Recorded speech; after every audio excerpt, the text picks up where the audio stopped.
لائق رہیں گے کہ ہم اللہ کے سامنے دست سوال دراز کر سکیں؟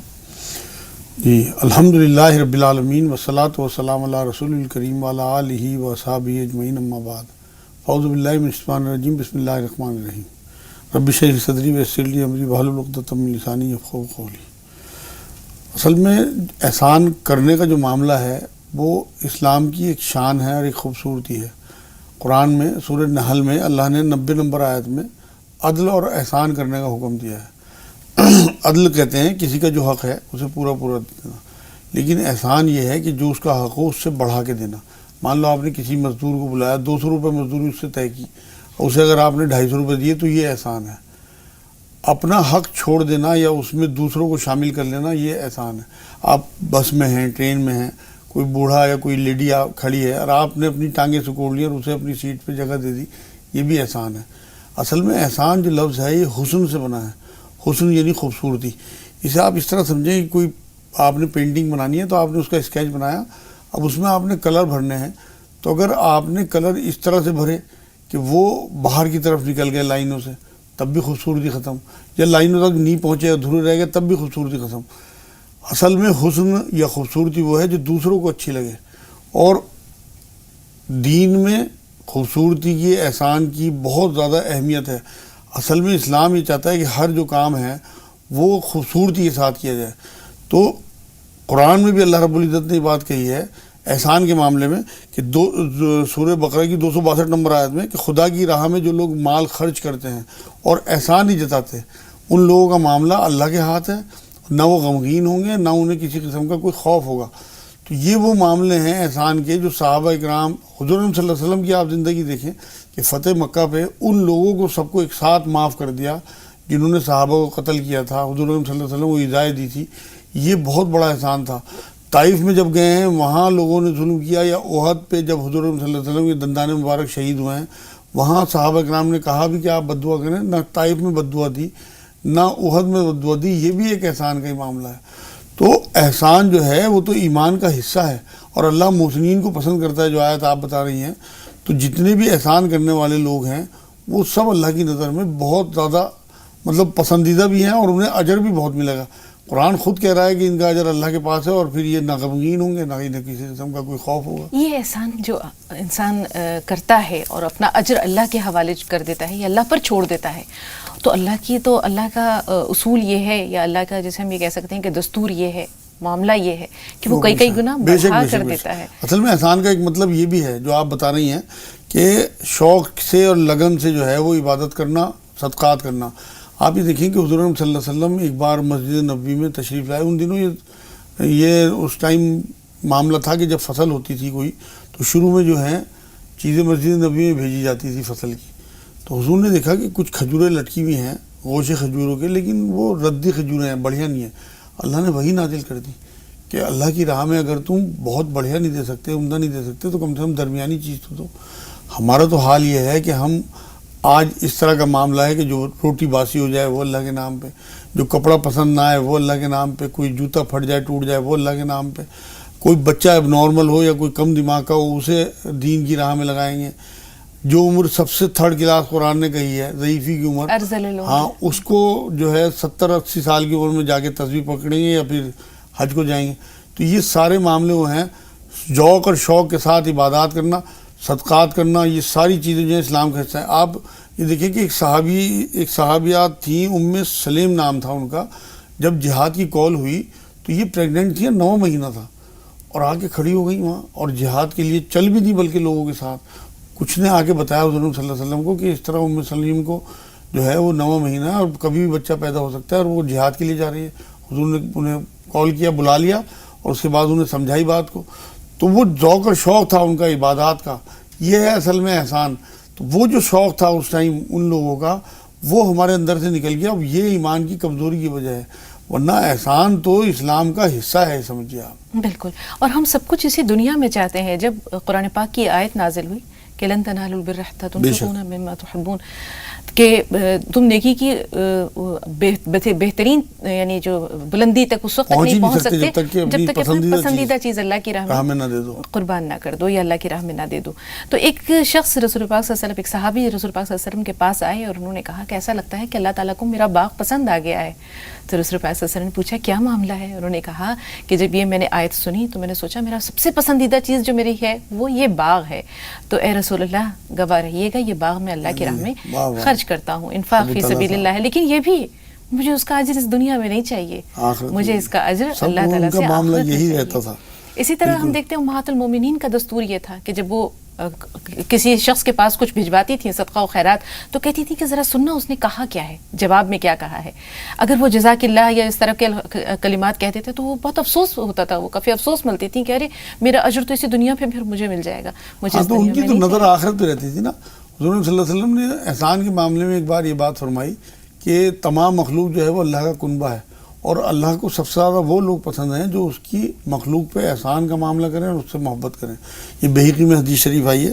اور دوسروں ایک بار یہ فرمایا حضور نے کہ دوسروں کی دیکھا دیکھی احسان نہ کرنا، بلکہ اگر کوئی تمہارے ساتھ برائی کرے تب بھی تم اس کے اوپر احسان ہی کرنا. قرآن کی آیت بھی ہے کہ برائی کو اگر اچھائی سے ٹالو گے تو دشمن بھی تم دیکھو گے کچھ دنوں میں تمہارا دوست ہو جائے گا. ایک ابو داؤد شریف میں اللہ کے رسول صلی اللہ علیہ وسلم نے بات فرمائی ہے کہ احسان کا معاملہ جو ہے وہ بدلہ اگر تم نہ دے سکو، ویسے تو بدلہ تو احسان کا بدلہ احسان ہے، قرآن کی آیت بھی ہے سورہ واقعہ میں، لیکن اگر تم بدلہ نہ دے سکو تو کم سے کم احسان کرنے والے کی تعریف کرو. اگر تم نے اس کی صحیح طریقے سے تعریف کر دی تو اس کا بدلہ اتر گیا. آپ یہ دیکھیں قرآن ہمیں تلقین کرتا ہے، والدین کے اوپر احسان کرنے کا حکم دیتا ہے. اب والدین جتنا ہمارے اوپر احسان کرتے ہیں ہم اس حد تک تو نہیں پہنچ سکتے، لیکن جتنی توقع ہے ہمارے والدین کی ہمارے سے اسے تو ہم کم سے کم پورا کریں، تب یہ پورا ہوگا معاملہ احسان کا ان کے اوپر. قرآن کی جو آیت میں بتا رہا ہوں سورہ واقعہ کی کہ احسان کا بدلہ صرف احسان ہے. اللہ کے اتنے احسانات ہیں ہمارے اوپر، ہم اللہ سے آگے تو بڑھ نہیں سکتے معاذ اللہ.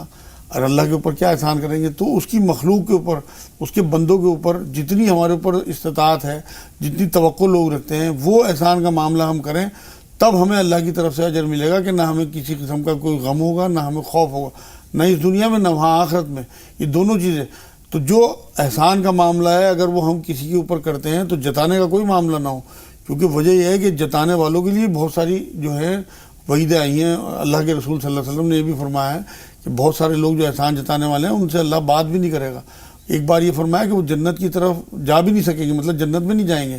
تو یہ ساری وہ چیزیں ہیں، احسان کرے اور دریا میں ڈال. وہ جو آپ کہہ رہی ہیں مطلب وہ جو میں نے ایک سینٹنس پڑھا تھا انگلش کا، ڈو گڈ اینڈ فارگیٹ، کرو اور بھول جاؤ. تو یہ احسان کا معاملہ یہ ہے کہ ہمیں اللہ کے لیے احسان کرنا ہے، اللہ سے اجر کے لیے، اور آخرت میں اس کا بدلہ پانا ہے. بالکل، آخرت پر یقین بھی بہت ضروری ہے. لیکن جیسے آپ نے فرمایا کہ احسان کرنا یا نیکی کرنا اور پھر اسے جتانا، اس کو برباد کر دینا ہے. رسول پاک صلی اللہ علیہ وسلم نے کی بہت سی احادیث بھی سلسلے میں ملتی ہیں. قرآن پاک میں بھی اللہ تعالیٰ فرماتا ہے کہ یا ایھا الذین آمنوا لا تبطلوا صدقاتکم بالمن والاذی، یعنی اسے جتا کر یا کسی کے دل کو کچوکے لگا کر دکھی کر کے اپنی نیکی کو برباد نہ کرو. تو اس سے پہلے بھی یہ بات اسی آیت میں یہ کہا ہے کہ تم اگر جتا کے احسان کو خراب کرتے ہو تو اس سے بہتر ہے نہ کرو، نرم بات کر دینا اس سے. مطلب اگر آپ کسی کی مدد نہیں کرنا چاہتے، اگر آپ کو یہ لگتا ہے کہ بعد میں گڑبڑ ہوگی احسان والا، تو آپ اس سے نرم بات کرو اور معافی مانگ لو. مطلب قرآن کی آیت ہے جو آپ بتا رہی ہیں. جی، ابھی آپ نے فرمایا کہ اجر اس دنیا میں بھی ملتا ہے. ایسا نہیں کہ اللہ تعالیٰ سب کچھ آخرت میں ہی دے گا، وہ اس دنیا میں بھی نوازتا ہے، اور آخرت میں تو یقینی طور پر بہت سارا اجر ہے ہی. تو لیکن اس پر مجاز صاحب یقین کتنا ضروری ہے کہ مرنے کے بعد بھی ایک زندگی ہے اور آخرت میں بھی اللہ تعالیٰ نوازے گا اور بے حساب نوازے گا. اس کا تو اصل تو یقین، آخرت کے لیے لفظ یقین ہی آیا جو آپ نے استعمال کیا ہے. قرآن جو ہے باقی چیزوں پہ تو ایمان کی بات کرتا ہے، لیکن آخرت پہ یقین کی بات کرتا ہے. اگر وہ یقین نہ ہو تو آپ تو کسی بھی قیمت پہ آگے بڑھ ہی نہیں سکتے. یہ یقین ایمان کا حصہ ہے آخرت میں حساب کتاب کا، تبھی تو آپ لوگوں کے لیے اپنا سرپلس لگاؤ گے. اس آخرت کے لیے آپ نے جہاں ہم نے کروڑوں اربوں خربوں سال گزارنے ہیں، اگر اس کا یقین ہمارے دلوں سے نکل جائے، جو آج میں دیکھ رہا ہوں زیادہ تر لوگوں کا، سب کا تو نہیں، اللہ والے ابھی بھی باقی ہیں، تو وہ انہیں فکر ہی نہیں ہے وہاں کی. یہ 60-70 سال کی زندگی جو ہے کتنا ہمیں نقصان پہنچائے گی اگر خدا نہ خواستہ ہماری آخرت پہ نظر نہ ہوئی اور یا آخرت کا یقین نہ ہوا. تو آپ اندازہ کریے. تو احسان کا معاملہ ہم کریں گے تب لوگوں پہ جب ہمارا آخرت پہ یقین ہوگا پختہ کہ ہمیں وہاں اس کا اجر ملے گا اللہ کے یہاں۔ بالکل مجاز صاحب، انشاءاللہ اس موضوع پر وقت ملا تو کچھ اور باتیں کریں گے، لیکن عرفان اور شیبہ یہ دونوں ہمارے ساتھ ہیں۔ ایک چھوٹا سا بریک لیتے ہیں اور بریک کے بعد انشاءاللہ بات کرتے ہیں آپ سے۔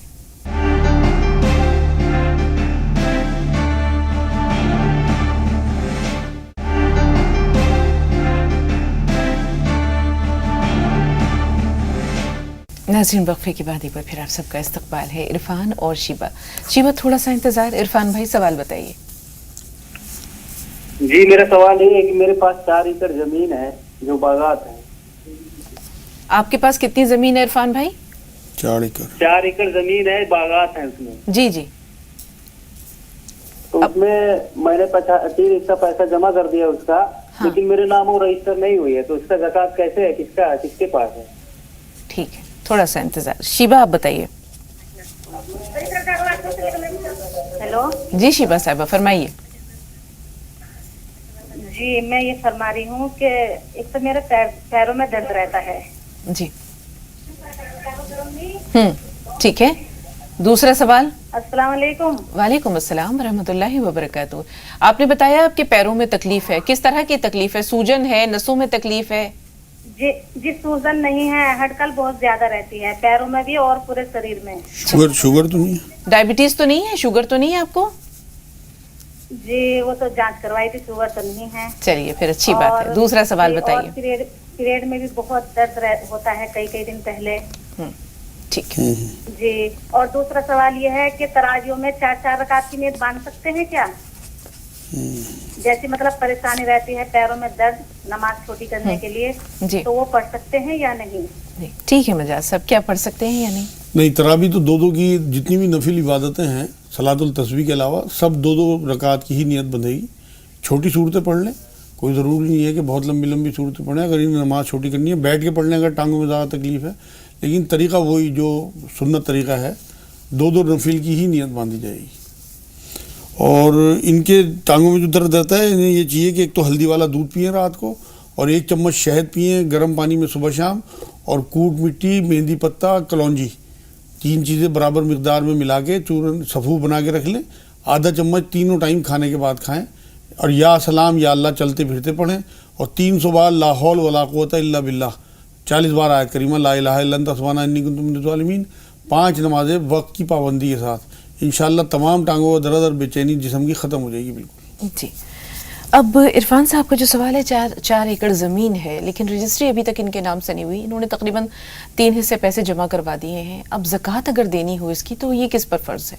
اصل میں جب تک ان کے قبضے میں چیز نہیں آئے گی تب تک ان کے اوپر زکوٰۃ فرض نہیں ہے۔ جب تک ان کے قبضے میں، اگر انہیں قبضہ اس کا مل گیا ہے چاہے رجسٹری نہیں بھی ہوئی، تب تو ان کے اوپر زکوٰۃ فرض ہو گئی، ادروائز جن کے پاس ابھی قبضہ ہے ان کے پاس زکوٰۃ۔ جی، سالار بھائی جاننا چاہتے ہیں دانتوں میں درد کا کوئی علاج ہے یا اس کے لیے کوئی دعا ہے؟ ہاں، دانتوں کے درد کے لیے ایک تو یا سلام یا اللہ 300 بار روز پڑھیں، اور اجوائن آتی ہے ایک چیز، اسے پسوا کے رکھ لیں، اور رات میں اچھی طرح دانتوں میں مل کے سوئیں اور کلی صبح کریں، اور ایک کوٹ مٹی جو کست شیری میں بتاتا ہوں وہ خرید لیں اور اسے پیس لیں، اور آدھا چمچ کست شیری کھانے کے بعد پسی ہوئی دونوں ٹائم لیں، اور 3 کاجو لیں، 10-15 دن میں ان کا درد بالکل ختم ہو جائے گا دانتوں کا انشاءاللہ۔ جی، زرینہ صاحبہ فرمائیے، کیا سوال ہے آپ کا؟ السلام علیکم۔ وعلیکم السلام ورحمۃ اللہ وبرکاتہ۔ جی بہن، میں بھی بیمار رہتی ہوں، میرے پھیپھڑوں میں بھی مطلب انفیکشن ہے، یا پھیپھڑے گل رہے ہیں یا جو بھی کچھ ہے وہ بیماری ہے، میری بلڈ پریشر ہے اور گٹھیے کا مرض ہے، اور میرا لڑکا ہے بڑا جو وہ مطلب بڑے سے چھوٹا، تو اس کے آنکھوں میں سوجن ہے، وہ ایک دفعہ کسرت کرنے گیا تھا 10-12 سال پہلے، تو اس کے آنکھوں میں سوجن رہتی ہے اور مطلب گیس بھی بنتی ہے۔ ٹھیک ہے، اور ایک لڑکی ہے، شانہ نام ہے لڑکے کا نام۔ عصمت صاحبہ آپ بتائیے آپ کا سوال کیا ہے؟ میرے السلام علیکم۔ وعلیکم السلام۔ جی بہن، مولانا صاحب کو بھی السلام علیکم۔ وعلیکم السلام بیٹا۔ میرے بیٹے کو سرکاری کی نوکری کے لیے کیا دعا کرنا چاہیے؟ جی چھوٹا سا سوال ہے، آپ نمازوں کی پابندی کرتی ہیں بہن؟ جی جی، آپ کے بیٹے؟ آپ کے بیٹے، آپ کے شوہر تو کرتے ہیں لیکن جس کا مسئلہ ہے اس کے بارے میں بتائیے۔ یہ نوکری کے لیے نہیں، وہ تو پتا ہے کہ نوکری کے لیے آپ پریشان ہیں، لیکن یہ لڑکا جسے نوکری چاہیے، کیا وہ اللہ کے دربار میں حاضر ہوتا ہے؟ کیا وہ 5 وقت نماز ادا کرتا ہے؟ نہیں، تو پھر بتائیں کہ ان کی فریاد اللہ تعالیٰ تک ہم کیسے پہنچائیں؟ صرف دعا نہیں چاہیے ہوتی ہے، پہلے تو اطاعت اور بندگی ہے. کیوں بے مجاز شک، صاحب؟ بالکل بے شک. اللہ تک بات پہنچتی ہی تب ہے جب ہم اللہ کی سنیں، اللہ ہماری سنیں. بالکل. تو ہم اللہ کی تو سننے کو تیار نہیں ہیں، لیکن انشاءاللہ تعالیٰ یہ تسبیحات پڑھیں اور نمازیں صحیح کریں. کوئی بات نہیں، پچھلی نمازوں کی توبہ کر کے اور آگے نہ چھوڑنے کا عزم کریں ان کا بچہ. اور 300 بار یا ذوالجلال والاکرام، اور 300 بار یا ولی یا والی یا نصیر، اور 100 بار یا سلام یا مومن یا اللہ. یہ 3 تسبیحیں وہ پڑھ لیں، انشاءاللہ بہت جلدی جاب لگ جائے گی. اور نمازوں کی پابندی کر لیں، چاہے گھر پہ پڑھ دیں، فرض پڑھ دیں، شروعات کر دیں بس کی طرح نماز. یہ آپ صحیح کہتے ہیں کہ شروعات کر دیں. ہاں، پھر اس کے بعد دل لگنے لگے مسجد بھی جائیں، پوری نمازیں پڑھیں، لیکن کم سے کم چھوڑنے گناہ سے بچ جائیں. شروعات تو کریں. بالکل. اور شروعات کہیں سے بھی ہو سکتی ہے. بالکل بے شک. آنتوں میں سوجن ہے، اس کے لیے کیا کیا جائے؟ یہ ان کے بیٹی کا سوال ہے، زرینہ صاحبہ کے بیٹے کے آنتوں میں سوجن ہے. ہاں، ان کے لیے انہیں یہ چاہیے کہ جوں کا دلیا بنوا لیں، جوں لے کے اسے، اور گھر میں ہی چاہے تو دلیا بنا لیں کوٹ کے اسے، یا کسی چکی سے بنوا لیں، اور 2 چمچ دلیا رات میں بھگو دیں، اور صبح کو اسے پکا کے اچھی طرح اسی پانی میں، اور اس میں دودھ اور شہد ملا کے اسے کھلائیں. انشاءاللہ سارا آنتوں کا ورم اس کا اتر جائے گا. ان کو خود بھی تکلیف ہے، پھیپھڑوں میں ہاں، انفیکشن ان ہے. کو پھیپھڑوں میں انفیکشن ہے. اس کے لیے انہیں زیتون کا تیل 1 چمچ صبح شام، اور کستے شیری جو کوٹ مٹی کہلاتی ہے، مہندی پتہ اور کلونجی برابر مقدار میں پسوا کے رکھ لیں، اور آدھا چمچ کھانے کے بعد دونوں ٹائم کھائیں. اور یہ 300 بار یا سلام یا مومن یا اللہ، 300 بار یا رحمان یا رحیم یا کریم، اور 40 بار آیت کریمہ پڑھیں، لا الہ الا انت سبحانک انی کنت من الظالمین. اور کچھ دن 10-15 دن 5 کاجو بھی کھا لیں. انشاءاللہ ان کے پھیپڑوں میں اگر کوئی انفیکشن ہو رہا ہوگا، کوئی زخم ہوگا، سب ختم ہو جائے گا. 10 دن 5 کاجو کھا لیں، سفید کاجو سادے. جی. رخسانہ صاحبہ کا سوال قرآن خوانی سے متعلق ہے کہ انشاءاللہ ان قریب گھر میں شادی کا ماحول ہے، تو چاہ رہی ہیں کہ قرآن خوانی ہو، لیکن کیا پہلے والدہ کو ایصال ثواب کے لیے ہو یا خیر و برکت کے حصول؟ یہ نفلی عبادت ہے، اور یہ سمجھیں اس بات کو کہ سب سے زیادہ ہمارے اوپر حق اللہ رسول کے بعد ہمارے والدین کا ہوتا ہے، تو پہلے ان کے لیے کرائیں، اس کے بعد پھر شادی کے لیے. جی. 2 کالرز اور ہیں، سائرہ اور حبیب اللہ صاحب. حبیب اللہ صاحب تھوڑا سا انتظار. سائرہ بہن سوال بتائیے. جی، السلام علیکم ورحمۃ اللہ وبرکاتہ. وعلیکم السلام ورحمۃ اللہ وبرکاتہ. جی بہن. جی، بس میری ایک دعا یہ بھی ہے کہ اللہ تعالیٰ سے دعا کی جائے کہ نا نماز اللہ تعالیٰ سے پابند رکھے، تہجد تک کا جیسے رمضان میں رکھا. بالکل. اور ایک سوال یہ ہے کہ میری بہن ہے، اس کو تھائرائڈ ہے، تو اس کے حلق میں نا اس کو ایسے چٹک سی ہوتی ہے، اور کبھی ایسے موٹا موٹا سا گانٹ سی بھی ہے اس کے، تو بہت پریشان ہے وہ. اس نے دکھایا تو وہ آپریشن کے اب اس کی اتنی استعداد نہیں ہے کہ وہ آپریشن کرا سکے، تو اس کے لیے آپ بتا دیجیے گا. ٹھیک ہے. حبیب اللہ صاحب آپ بتائیے سوال کیا ہے؟ ہاں، عید اور بقرعید کی نماز جو لوگوں سے چھوٹ جاتی ہے، تھوڑا دیر سے پڑھتے ہیں، قریب 1 رکعت مان لیجیے چھوٹ گئی، تو اس کو کیسی پورا کرنا؟ اچھا سوال ہے، اور بہت اہم دوسرا سوال سوال میرا یہ ہے کہ زکوٰۃ جو ہے، وہ لڑکی کی شادی ہو گئی ہے میرے، وہاں ہم کو کچھ کمزوری دکھتی ہے، تو کیا اس کی مدد میں دی جا سکتی ہے اس کے بچوں کو؟ لڑکی کے بچوں، یعنی آپ اپنے نواسے نواسی کو دینا چاہ رہے ہیں؟ ہاں ٹھیک ہے. کیا اس کی اجازت ملتی ہے؟ نہیں، اصل میں زکوٰۃ جو ہے وہ عصب اور نسب میں نہیں لگتی. جو بچی جو ہے ان کی نسب میں آتی ہے، ان کا وارثوں کے لیے اللہ نے طے کر دیا معاملہ، تو ورثے میں اس کا حصہ ہے. تو یہ اپنی زندگی میں اسے ورثہ دینا چاہیں تو وہ بالکل دے سکتے ہیں، لیکن زکوٰۃ اسے نہیں لگے گی، نہ اس کے بچوں کو لگے گی. ان کے داماد کو لگ سکتی ہے، مطلب وہ ان کے نسب میں نہیں آتے. تو یہ اگر اپنے داماد کو دینا چاہیں زکوٰۃ تو وہ دے سکتے ہیں، لیکن بیٹی کو یا نواسے نواسیوں کو نہیں دے سکتے. لیکن اگر وہ داماد اپنی فیملی پر خرچ کرنا چاہیں تو پھر وہ ان مالی کے بنانا ہے، مالک بن زکوٰۃ گئے. بنانا، وہ کسی پہ بھی خرچ کر سکتا ہے، اپنی فیملی پہ کرے یا اپنے ماں باپ پہ کرے، اس کی مرضی کے اوپر. جی. دوسرے سوال کے لیے تھوڑا سا انتظار، ایک چھوٹا سا بریک اور لے رہے ہیں.